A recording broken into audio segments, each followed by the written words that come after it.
Assalamu alaikum. Today we would be doing a new past paper. This past paper is February-March 2022, paper 3, variant 2, right? Let's start. Bismillahirrahmanirrahim. ये जो Feb March का paper होता है ना, ये India के अंदर होता है, ठीक है। इंडिया के अंदर एक ही वेरिएंट होता है, सही। तो हम लोग मल्टीपल पेपर्स प्रैक्टिस कर रहे हैं, बहुत सारे कर चुके हैं, अब तक 10-12 कर चुके हैं हम लोग। सो आगे चलते हैं। Okay, number 1, what can be deduced about an economy where no one can be made better off without making someone else worsen off। ये डेफिनेशन हमने कहाँ पढ़ी थी कि जब एक बंदा बेटर ऑफ होगा तो दूसरा बंदा वर्सन ऑफ होगा। जब एक बंदा बेटर ऑफ होगा तो दूसरा बंदा वर्सन ऑफ होगा। अब ये कह रहा है कि एक ऐसी इकोनॉमी है जिधर कोई भी बेटर ऑफ नहीं होता जब तक दूसरा बंदा वर्सन ऑफ होता है। तो इसका मतलब है कि कौन सी एफिशिएंसी अचीव हो रही है? पेरेटो एफिशिएंसी अचीव हो रही है। और ये कब होगा? ये तब होगा जब there is efficient allocation of resources, which means all resources, are being used। ठीक है, ये कब होगा? जब सारी की सारी रिसोर्सेज यूज हो रही होंगी। Firms succeed in maximising profit, ये तो होगा M C is equal to M R. तो इसका तो कोई लेना देना ही नहीं है। Production causes no external cost और बेनिफिट, इसका भी कोई लेना देना नहीं है। The distribution of income and wealth is perfectly equal, ये इनकम डिस्ट्रीब्यूशन की बात करें, it has nothing to do with this. The resources of the economy are allocated efficiently, yes. जब ये रिसोर्सेज एफिशिएंटली एलोकेट होंगी तभी परेटो एफिशिएंसी अचीव होगी, right. MCQ number 2, what is equivalent to social benefit? Social benefit क्या होता है भाई? Social benefit की इक्वेशन क्या होती है? Private benefit plus external benefit. The amount that the government spends on social security benefits, no. The benefit gained by society from total government spending. The benefit to third party, no, no। ये जो third party benefit है इसको कहते हैं external benefit. The private and external benefit from house hold consumption of a good, yes. Private और external benefit, ठीक है। 3, the diagram shows average cost, marginal cost, average revenue and marginal revenue curves for a monopoly. तभी demand curve downward बना हुआ है क्योंकि monopoly है। At which point will allocative efficiency be achieved? Allocative efficiency क्या होती है? Allocative efficiency तब अचीव होती है जब आपकी मार्जिनल कॉस्ट और प्राइस इक्वल हो। और प्राइस किधर से डिटरमाइन होती है? Demand curve. तो यूं भी कह सकता हूँ कि जहाँ पे आपकी मार्जिनल कॉस्ट और आपका एवरेज रेवेन्यू इक्वल हो, एक ही बात है, ठीक है। क्योंकि ये आपका डिमांड कर्व है और demand curve is equal to average revenue, और जहाँ पे डिमांड कर्व टच होता है वहां से प्राइस डिटरमाइन होती है। तो marginal cost is equal to price या फिर marginal cost is equal to average revenue, it's the same same thing. Okay.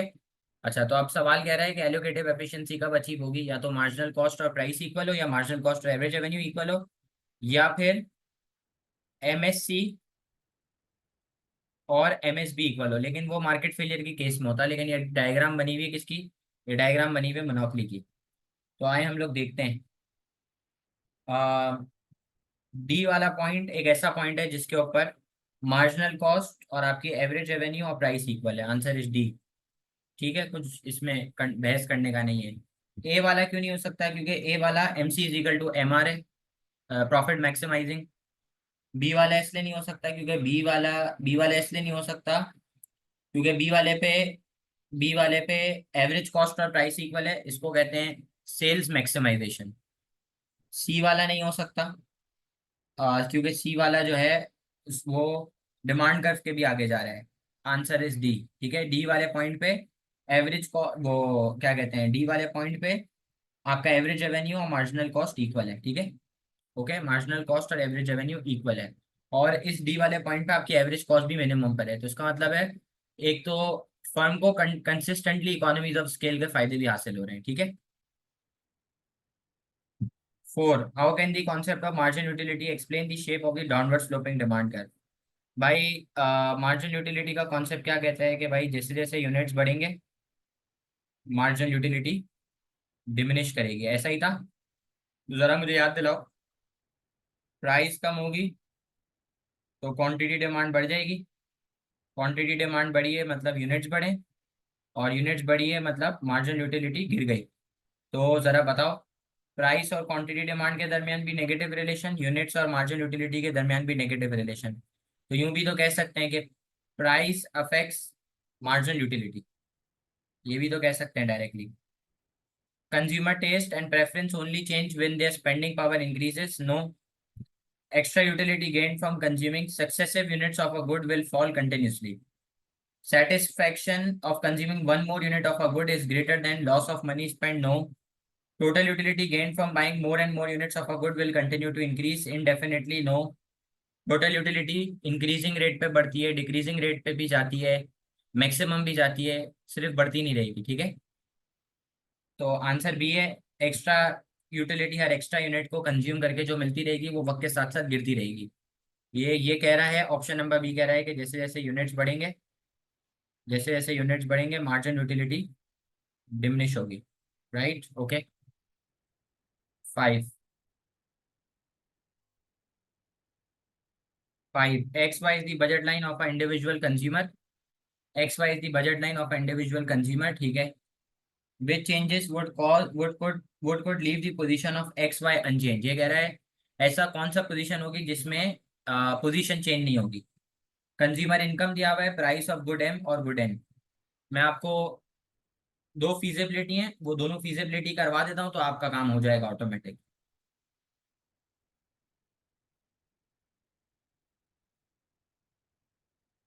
Income increase, price of x भी बढ़ रही है, प्राइस ऑफ वाई भी बढ़ रही है, ठीक है। तो अब मुझे एक बात बताओ, जब इनकम बढ़ेगी तो बजट लाइन, बजट बढ़ जाएगा, इनकम बढ़ेगी तो आपका बजट बढ़ जाएगा, और बजट लाइन मारेगी राइट वर्ड्स शिफ्ट, ऐसा ही है। अच्छा, गुड एक्स की प्राइस बढ़ेगी तो बजट लाइन मारेगी लेफ्ट वर्ड्स टिल्ट, और वाई की प्राइस बढ़ेगी तो भी सेम होगा, लेफ्ट वर्ड टिल्ट होगा, ऐसा ही है। तो देखो, जब इनकम बढ़ी, जब इनकम बढ़ी तो बजट लाइन ने मारा बाहर की तरफ शिफ्ट, और अगर गुड एक्स की प्राइस और वाई की प्राइस बढ़ जाएगी तो बजट लाइन फिर एक्स की तरफ, एक्स से अंदर की तरफ टिल्ट मारेगी, और जब वाई की कम होगी तो वाई की तरफ से भी टिल्ट मारेगी, ऐसा ही है। अब देखो मैं करके दिखाता हूँ। ये इनकम बढ़ी, ये इनकम बढ़ी, बजट लाइन ने मारा शिफ्ट, ठीक है। ये एक्स है, ये वाई है, वाई की क्वांटिटी कम हो गई, सही है। ये हो गया एक्स, ये हो गया वाई, एक्स की क्वांटिटी कम हो गई, ठीक है। तो आप देखो दोनों तरफ से, दोनों तरफ से इफेक्ट अनचेंज होगा, ऐसा ही है। एक तरफ से एक्स वाई की क्वांटिटी बढ़ रही है इनकम के चेंज की वजह से, प्राइस की चेंज की वजह से एक्स की भी कम हो रही है, वाई की भी कम हो रही है, तो बजट लाइन अनचेंज होगी, तो ये वाला ही आंसर है। लेकिन दूसरी सिचुएशन भी करके देख लेते हैं। अगर आपकी इनकम डिक्रीज होती है तो इनकम कम होगी, बजट कम होगा, बजट लाइन मारेगी लेफ्ट वर्ड्स शिफ्ट, क्या मारेगी, लेफ्ट वर्ड शिफ्ट। लेकिन अगर गुड वाई की प्राइस कम हो जाए और गुड एक्स की भी प्राइस कम हो जाए तो बजट लाइन इस बार मारेगी राइट वर्ड टिल्ट, इधर मारेगी राइट वर्ड टिल्ट मारेगी, ऐसा ही है। तो नील इफेक्ट हो जाएगा, कैसे भाई, ये इनकम कम हुई तो बजट लाइन किधर किधर से ले गई, बजट लाइन ने लेफ्ट वर्ड शिफ्ट मारा, फिर ये एक्स है, ये वाई है, ऐसा ही है। तो ये वाई की क्वांटिटी इस बार, वाई की क्वांटिटी इस बार बढ़ेगी, सॉरी, वाई की क्वांटिटी इस बार बढ़ेगी, देखो वाई की क्वांटिटी इस बार बढ़ेगी, ऐसा ही है। ये पुरानी बजट लाइन और ये नई बजट लाइन, देखो वाई की क्वांटिटी बढ़ रही है, और ये हो गई वाई, ये हो गई एक्स, तो एक्स की क्वांटिटी भी बढ़ रही है, ऐसा ही है। तो बजट लाइन के ऊपर नील इफेक्ट आ जाएगा। सही है। तो अब हमें ऐसा आंसर ढूंढना है जिसके अंदर इनकम इंक्रीज, प्राइस इंक्रीज, या फिर इनकम डिक्रीज, प्राइस डिक्रीज, ऐसा आंसर हमें ढूंढना है। ठीक है, आइए देखते हैं। Decrease decrease increase, wrong. Decrease increase increase, wrong. Increase increase decrease, wrong. Increase increase increase, yes. Okay. Okay है। सही। 5 was a new MCQ, ये क्लियर है। Fifth was a new MCQ। Is it clear? Fifth? Okay, sixth.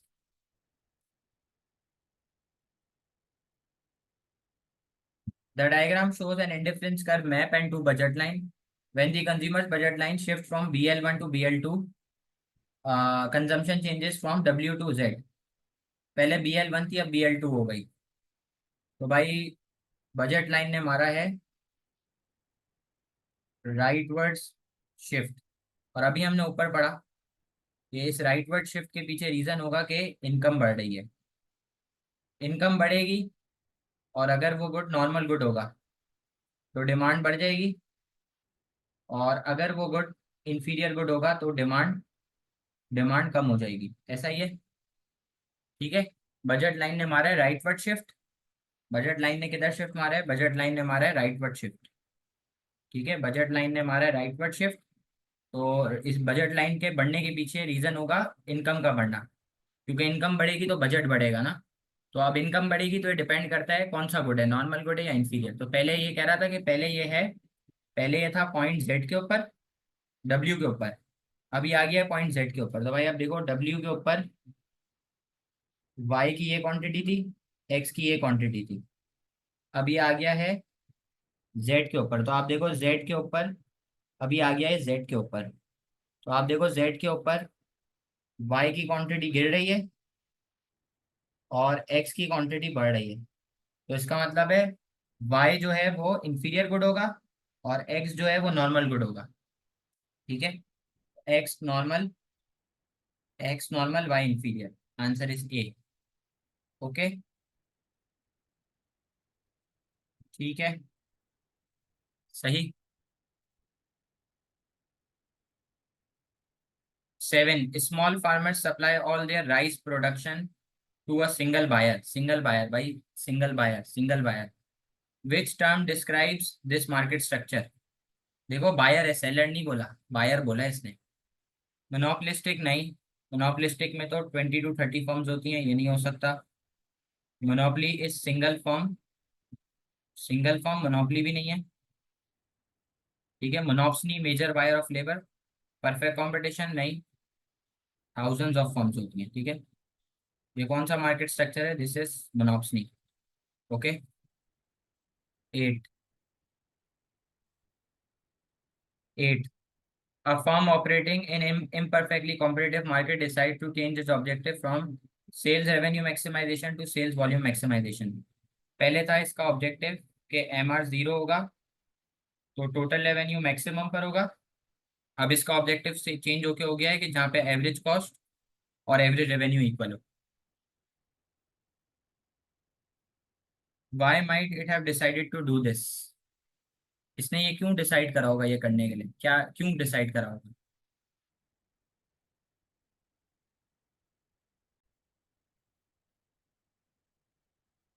Okay. तो why might have the firm why might it have decided to do this? पहला दिया हुआ है increase short term profit. Profit को, अगर इसको profit को बढ़ाना होता तो फिर ये सेल्स रेवेन्यू मैक्सिमाइजेशन पे काम करता ना। तो ये तो नो है, ये बात तो कंफर्म है। तो सी और डी गलत है। Maximising short run market share, हाँ मार्केट शेयर को बढ़ाएगा ना भाई। सेल्स वॉल्यूम मैक्सिमाइजेशन, ये सेल्स को मैक्सिमाइज कर रहा है, रेवेन्यू को नहीं कर रहा। तो यस, बस आंसर मिल चुका है, आंसर बी है। छोड़ दो, आगे पढ़ने की जरूरत नहीं है। एवरेज कॉस्ट अपने मिनिमम पर नहीं हो। सही है। एवरेज कॉस्ट रेवेन्यू के इक्वल होगी। ठीक है, तो 8 का बी है सही। 9, the diagram shows marginal cost, average cost, marginal revenue and average revenue curve of a profit maximizing monopolistically competitive firm. Based on its profit and assuming no market growth, what is likely to happen to the demand for this firm's output in the long run? भाई अभी ये operate कर रहा है M C is equal to M R के ऊपर। Let's suppose के ये ऑपरेट कर रहा है, किधर ऑपरेट कर रहा है, M C is equal to M R के ऊपर ऑपरेट कर रहा है, ठीक है। तो मुझे ज़रा सोच के बताओ क्या हो रहा होगा। हम अज्यूम कर लेते हैं कि ये ऑपरेट कर रहा है M C is equal to M R के ऊपर। तो ये इसकी प्राइस है और ये इसकी कॉस्ट है। देखो भाई, ये क्वांटिटी क्यू है और ये क्वांटिटी क्यू है, ये इक्विलिब्रियम है। M C is equal to M R, ये पॉइंट ए है, यहाँ से प्राइस आ गई, ये पॉइंट बी है, यहाँ से कॉस्ट आ गई। अच्छा, assuming no market growth, what is likely to happen to the demand for firms output in the long run. Long run में क्या होगा? The short run profit position will encourage other firms to enter the market and the firm's demand curve will shift to the left। अच्छा, ये कह रहा है कि अभी जो है ना, अभी ये हो रहा है, अभी क्या है, अभी मुझे देख के बताओ अभी क्या हो रहा है। कोई मुझे बता सकता है प्रॉफिट का कौन सा स्टेज है? प्रॉफिट का कौन सा स्टेज है? मैं इधर लिख देता हूँ आपकी हिंट के लिए। Average revenue is greater than average cost, total revenue is greater than total cost, price is greater than cost. कौन सा है भाई? कौन सा है? सुपर सुपर नॉर्मल और एबनॉर्मल प्रॉफिट्स। तो भाई इसको देख के, इस प्रॉफिट को देख के और फर्म्स मोटिवेट होंगी और मार्केट शेयर और डिवाइड होता रहेगा। तो फर्म की जो डिमांड है वो कम होती रहेगी, ये बात फिक्स है। तो इधर लिखा हुआ है,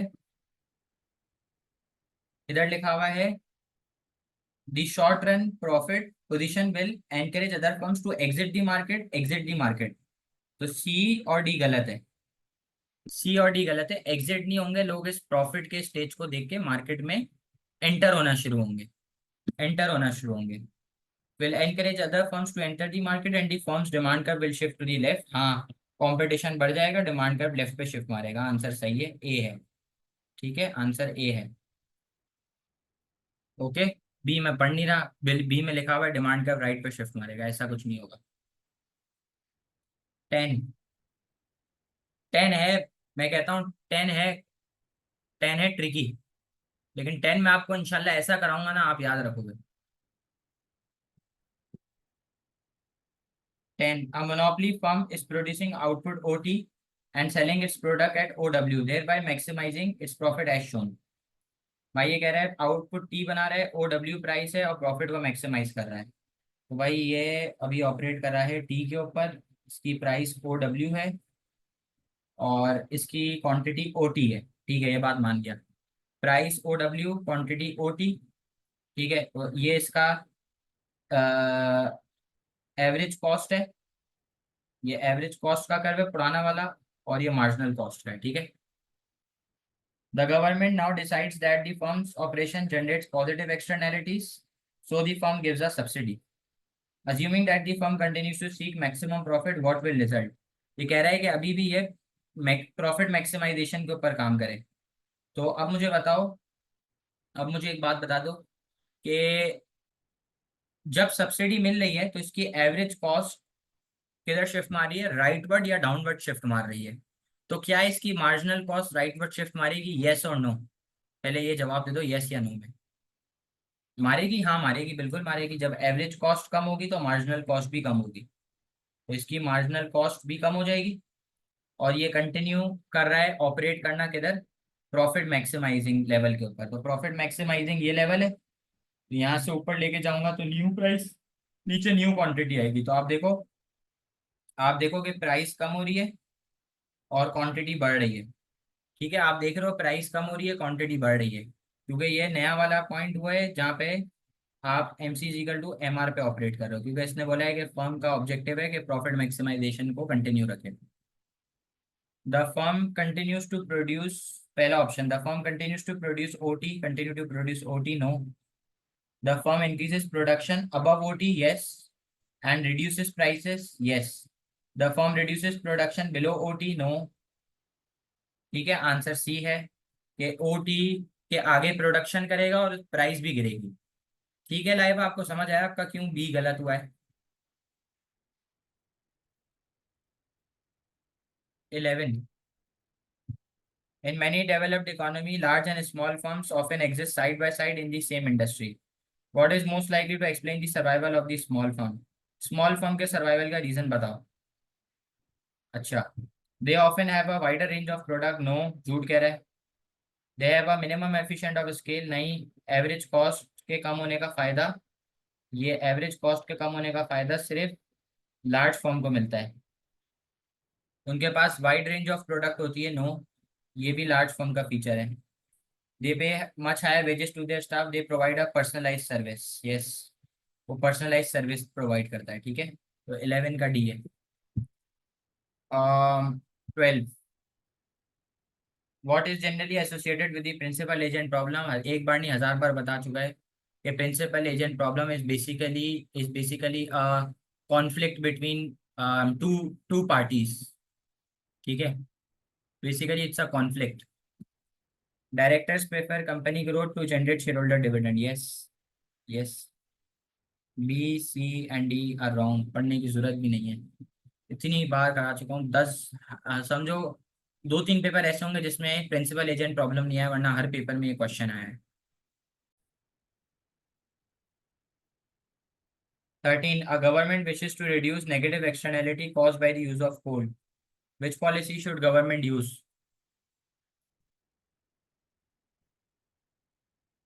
एक गवर्नमेंट चाह रही है कि वो नेगेटिव एक्सटर्नैलिटी को कम करे, मतलब वो एक्सटर्नल कॉस्ट को कम करे. तो कौन सी पॉलिसी गवर्नमेंट को लगानी चाहिए? कौन सी पॉलिसी लगानी चाहिए गवर्नमेंट को? Impose an indirect tax on production of hydro electric power. नहीं नहीं, इसको कोल की कम करनी है भाई. तो ए गलत है. Increase income tax. No. Remove any restriction on coal production. इससे तो एक्सटर्नल कॉस्ट बढ़ जाएगी, ये भी गलत कह रहा है. Subsidise wind power electricity production. Yes. तो लोग इससे कोल की डिमांड कम हो जाएगी. इससे कोल की डिमांड कम होगी तो आपकी जो है ना वो एक्सटर्नल कॉस्ट कम हो जाएगी. ठीक है. What is an example of nudge theory. Nudge theory is related to advertisement. A subsidy. No. A tax. No. banning all unhealthy food to reduce demand. No. Putting fresh fruit at eye level in shops to increase demand. D. ठीक है, 14 D. Okay. Subsidy tax ये दोनों नच theory नहीं है, ये दोनों अलग policy हैं. ये सब्सिडी इनडायरेक्ट टैक्स है. सी भी नहीं है, सी कंप्लीट बैन है. डी है कि भाई क्या कहते हैं, आप एडवर्टीजमेंट कर रहे हो, हेल्दी फूड आप सामने रख रहे हो. 15. When is a policy of income redistribution from rich people to poor people most appropriate. मतलब रिच से पुअर redistribution करनी है, कब appropriate होगा? When control of demand pull inflation is the priority. No. ये तो गवर्नमेंट का मैक्रो इकोनॉमिक ऑब्जेक्टिव है. ठीक है, ये नहीं है. ये तो गवर्नमेंट का मैक्रो इकोनॉमिक ऑब्जेक्टिव है, ये नहीं है. When equality is more valued than efficiency. Yes. When monetary reward is the best incentive to risk taking. No. ये तो entrepreneur का रिवॉर्ड है. ये तो entrepreneur का रिवॉर्ड की बात कर रहा है. When rich have higher marginal utility curve than poor. No. Answer is B. Marginal utility का यहाँ पे क्या लेना देना. 15 बी. ठीक है, जब इनकम इक्वालिटी को ज्यादा प्रेफरेंस दी जाती है एफिशिएंसी से.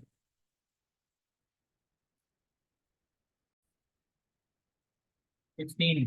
Which diagram correctly shows relationship between average product and marginal product of labor given that quantities of other input factor remains constant. Okay, so this is a repeated MCQ. Diagram बना देता हूँ आपको ताकि आपको याद आ जाए. याद है आपको, ये होता था मार्जिनल प्रोडक्ट फॉर लेबर, ये होता था एवरेज प्रोडक्ट फॉर लेबर, और ये होता था टोटल प्रोडक्ट फॉर लेबर. याद आ गया. ये होता था मार्जिनल प्रोडक्ट फॉर लेबर, ये होता था एवरेज प्रोडक्ट फॉर लेबर, ये होता था टोटल प्रोडक्ट फॉर लेबर. याद आ गया. आंसर बी है. ठीक है, सही. ए सी डी ये सब गलत है. ठीक है. Okay. 17. Wages in industry X are significantly higher than in industry Y. What could explain this difference? X में वेज ज़्यादा है वाई से। Workers in industry Y are highly mobile, पहला रीज़न कह रहा है workers in industry Y are highly mobile. Industry Y के अंदर जो वर्कर हैं वो ज़्यादा मोबाइल है, नो। तो सही है। Trade union in industry wise relatively strong, तो वाई में ज़्यादा वेज होनी चाहिए। कंट्री वाई वेज, वाई के अंदर ज़्यादा वेज होनी चाहिए, इधर वेज ज़्यादा होनी चाहिए, ठीक है। और असली में वेज इंडस्ट्री एक्स में वेज ज़्यादा है, और वेज जो है ना वो कम है इंडस्ट्री वाई के अंदर। सही है। Industry X and compete with each other, industry Y non monetary advantage, industry Y में पर्क्स मिल रहे हैं जैसे गाड़ी पेट्रोल, ये सब चीज़ें, ठीक है। Economic growth has both cost, benefit and cost. MCQ 18. Economic growth has both benefit and cost. In which situation would living standard be judged to have definitely increase? ये बोल रहा है ऐसा कौन सा रीजन है जिसके अंदर स्टैंडर्ड ऑफ लिविंग आपको इम्प्रूव होता हुआ या बढ़ता हुआ दिख रहा है? 18. As countries become industrialized, economic growth led to a fall in hours worked as well as rise in real income. Yes. China has a huge rise in GDP in the last 20 years, but there was a decrease in air quality. इससे standard of living गिरेगा।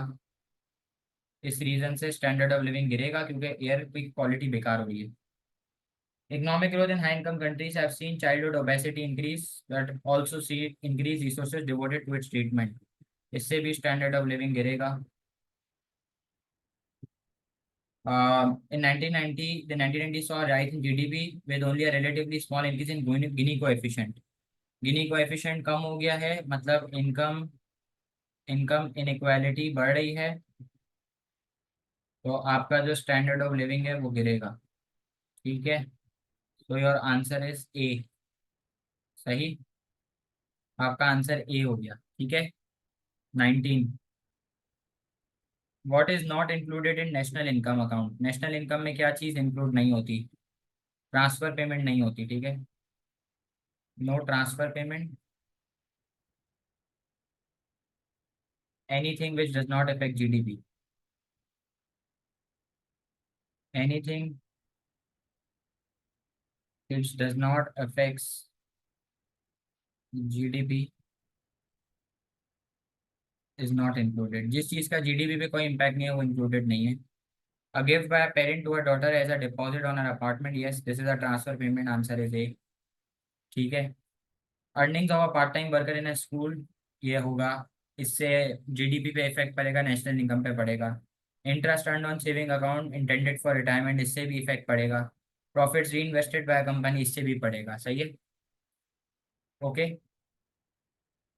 A government 20. A government wishes to attract foreign direct investment to assist the development of its economy. What is most likely to encourage this? ये बोल रहा है foreign direct investment मुल्क में बढ़ जाए तो क्या चीज़ फॉरेन डायरेक्ट इन्वेस्टमेंट बढ़ाने में एनकरेज करेगी? फॉरेन डायरेक्ट इन्वेस्टमेंट क्यों बढ़ेगी मुल्क के अंदर, ये रीज़न ये पूछना चाह रहा है। Improved health and safety standard for worker, नहीं। Increase import quota, increase spending on infrastructure, yes. Introducing minimum wage, no. भाई जब इंफ्रास्ट्रक्चर के ऊपर खर्चा होगा मतलब रोड डेवलपमेंट हो रही है और मुल्क के अंदर पैसा लग रहा है, जॉब्स क्रिएट हो रही हैं, मुल्क आगे जाके अच्छा होता हुआ दिख रहा है, तो ऑटोमेटिक जो है ना बाहर से लोग पैसा इन्वेस्ट करेंगे। जैसे लोग अभी दुबई के रियल एस्टेट में पैसा खर्च कर रहे हैं, सऊदी अरब में पैसा लगा रहे हैं, ठीक है। Which indicator is least likely to be used when measuring the comparative economic development of a country? Development के लिए कौन सा इंडिकेटर यूज नहीं होगा? डेवलपमेंट के लिए लिटरेसी रेट होगा, लिटरेसी रेट होगा। सही है। Development of a country, economic development की बात कर रहे हैं, ये बात कर रहा है इकोनॉमिक डेवलपमेंट की, ये किसकी बात कर रहा है? Economic development. तो लिटरेसी रेट तो होगा, लाइफ एक्सपेक्टेंसी भी होगा, ये भी होगा, size of population least likely है। सही है। Which term is given to short term unemployment, people are changing jobs, जब बंदा जॉब चेंज कर रहा होता है तो अपनी मर्जी से, तो उसको कहते हैं, इसको उसको क्या कहते हैं, उसको क्या कहते हैं आप बताओ? उसको फ्रिक्शनल अनएम्प्लॉयमेंट कहते हैं, फ्रिक्शनल कहते हैं जब बंदा अपनी जॉब चेंज कर रहा होता है। जब वो अपनी जॉब छोड़ देता है उसको वॉलंटरी कहते हैं, ठीक है। तो आंसर ए नहीं है, सी नहीं है, डी नहीं है, आंसर जो है वो आपका बी है। ठीक है। ओके। सिक्लिकल तो इकोनॉमिक साइकिल और चेंजेस इन एग्रीगेटेड डिमांड की वजह से आती है। सीजनल होता है वेरिएशन इन सीजन की वजह से, सीजन में चेंज आता है इस वजह से। ठीक है। वॉलेंटरीली सोशल कॉज की वजह से छोड़ देता है, जैसे कि से सोशल वेलफेयर के लिए अब काम करना चाह रहा हूँ। सही है। फ्रिक्शनल क्या है, जब बेटर पेड जॉब के लिए छोड़ रहा हूँ। The table shows data for an economy's labor market. What is the economy's percentage employment rate to the nearest whole number? Employment rate पूछ रहा है, एम्प्लॉयमेंट रेट। Employment rate. जरा ये बताओ, अनएम्प्लॉयमेंट रेट का क्या फॉर्मूला होता है? अनएम्प्लॉयमेंट रेट का फॉर्मूला होता है unemployed force upon total labour force into 100। तो एम्प्लॉयमेंट रेट निकालने का फॉर्मूला क्या होगा? Employed force upon total labour force into 100, ये फॉर्मूला होगा एम्प्लॉयमेंट रेट निकालने का। ऐसा ही है। तो जरा बताओ, number of people of working age, number of people who are actively seeking work but are not working, number of people who are not actively seeking work, कौन से इंक्लूड होंगे कौन से इंक्लूड नहीं होंगे? 2 मिनट का आपको टाइम दे रहा हूँ, 23 आप मुझे कर दें। हर बार एमसीक्यू आता है अनएम्प्लॉयमेंट रेट निकाल के दो, इस बार एमसीक्यू आया एम्प्लॉयमेंट रेट निकाल के दो। Number of people who are in working age, ये है टोटल, टोटल लेबर फोर्स। ठीक है। Number of people who are actively seeking work but are not working,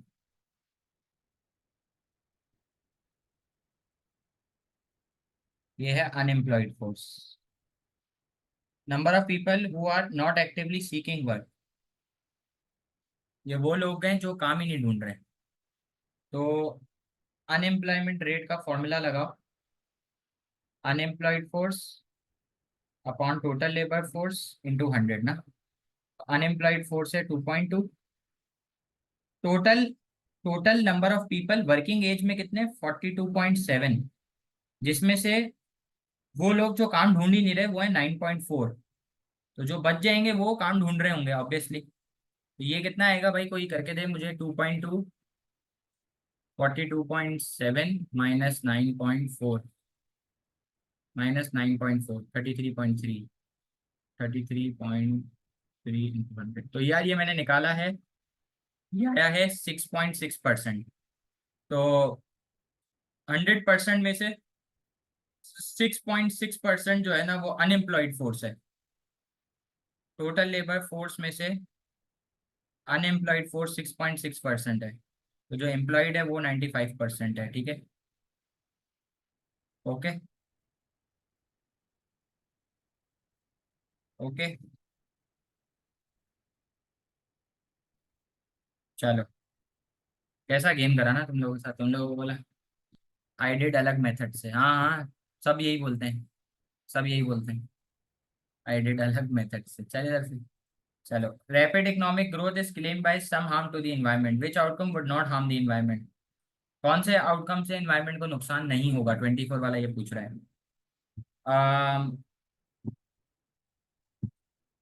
the greater mobility of worker resulting from increase vehicle ownership,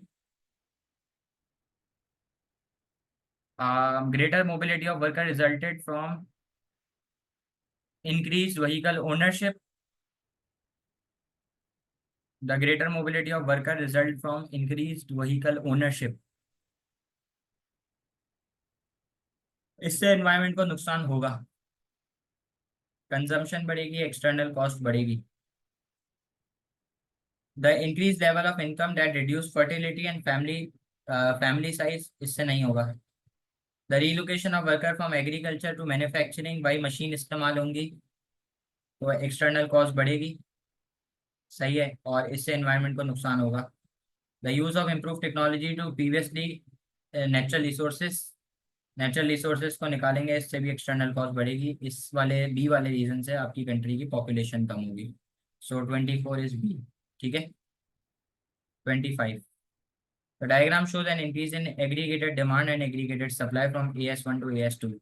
What shows output gap after the increase in aggregated demand and aggregated supply? जब aggregated demand, पुरानी aggregated demand और पुरानी aggregated supply जहाँ पे meet कर रही थी, वो था ये वाला पॉइंट, और उसके ऊपर आउटपुट Y1 था। जहाँ पर नई एग्रीगेटेड डिमांड और जहाँ पर नई एग्रीगेटेड डिमांड और नई एग्रीगेटेड सप्लाई मीट होगी। अच्छा, ये पूछ रहा है which output gap shows the increase in AD and AS। क्या आउटपुट गैप, ना आउटपुट गैप पूछ रहा है ये। तो पुराना एग्रीगेटेड डिमांड 1, पुराना एग्रीगेटेड सप्लाई, पुराना एग्रीगेटेड डिमांड और पुराना एग्रीगेटेड सप्लाई है, जहाँ पर इक्वल होगा पहले वहां से ढूंढना पड़ेगा। अच्छा, पहले एक बात देख लो, पहले एक एक एक गलती हम लोग कर रहे हैं। पहले मुझे एक बात बताओ, एग्रीगेटेड डिमांड तो बढ़ती रहेगी, एग्रीगेटेड सप्लाई कब बढ़ेगी? एग्रीगेटेड सप्लाई, एग्रीगेटेड सप्लाई कब बढ़ेगी? सवाल ये है पहले तो। जब इकोनॉमी के अंदर क्या आ जाएगी? हाइपर इन्फ्लेशन, ऐसा ही है। ये Y3 और Y4 के दरमियान जो गैप होगा ना, वो होगा, क्योंकि ये वही वाला पॉइंट है जिसके ऊपर माइल्ड हाइपर में कन्वर्ट हो रही है। ठीक है, तो आंसर डी होना चाहिए। ठीक है, ए, बी और सी नहीं हो सकता। कितना आउटपुट में गैप आया है? तो ये इधर देख लो भाई, YA, YF एक्चुअल पोटेंशियल, ये एक्चुअल आउटपुट है और ये पोटेंशियल आउटपुट है। ठीक है, समझ गए?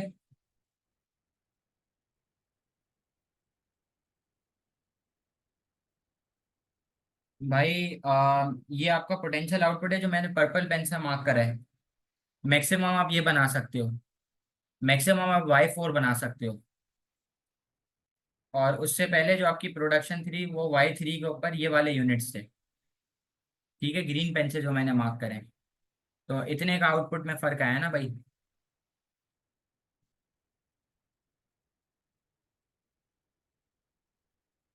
देखो ना भाई, एग्रीगेटेड सप्लाई ने राइटवर्ड शिफ्ट मारा है ना। ये देखो, ये ऑरेंज पेन से कर रहा हूँ, ये ऑरेंज पेन से कर रहा हूँ। यहाँ से लेके यहाँ तक तो पूरा स्ट्रेट है, यहाँ से लेके यहाँ तक तो पूरा स्ट्रेट है। ये पहला पहला वाला एग्रीगेटेड सप्लाई यहाँ से लेके यहाँ तक तो पूरा स्ट्रेट है। तो जो उसके बाद का जो गैप होगा ना, वो होगा एक्चुअल और पोटेंशियल के बीच का। ठीक है, ओके।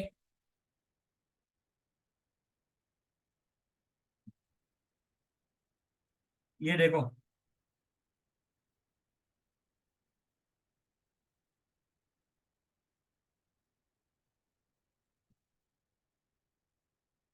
तो पर बड़ी डायग्राम बना देता हूँ।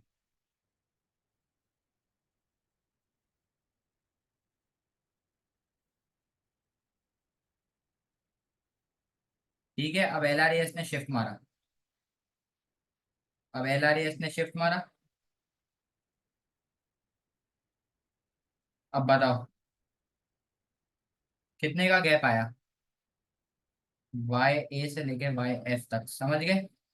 क्या करा भाई, कितने का गैप आया?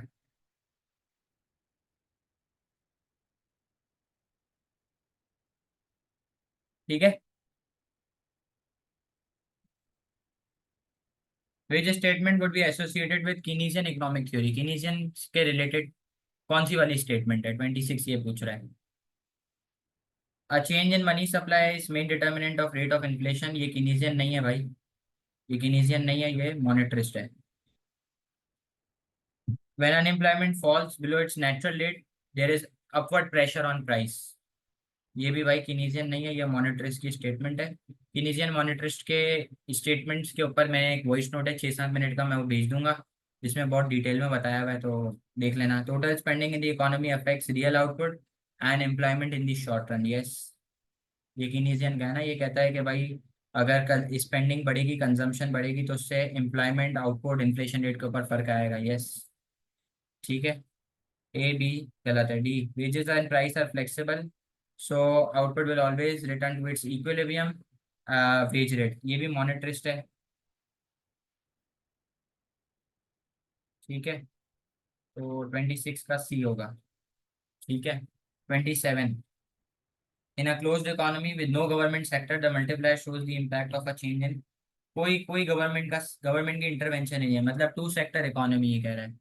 तो मल्टीप्लायर का इम्पैक्ट किस चीज के ऊपर चेंज शो करेगा? बताओ, कोई गवर्नमेंट सेक्टर ही नहीं है, मतलब सिर्फ कंजम्पशन और सिर्फ सेविंग है। Only consumption only saving. Only consumption only saving.